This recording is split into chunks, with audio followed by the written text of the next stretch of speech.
In how many ways can HelloWorld.java program which will print Hello World can be coded in Java? The answer is not one but at least 6 different ways. The first one is the conventional way of writing using System.out in main class as you see.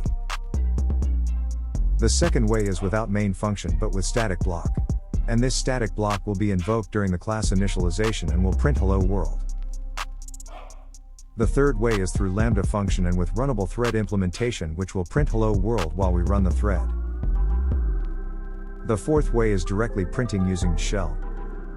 The fifth way is using JFX program as you see. The sixth way is through record class that is introduced in Java 14. By creating a record class Hello World with message as argument and in the main method create the record with Hello World as argument. This will print Hello World. All these 6 ways will print the Hello World in different way. Please pause the video and inspect. Also let me know if any more way of writing the HelloWorld.java is available. Thanks for watching.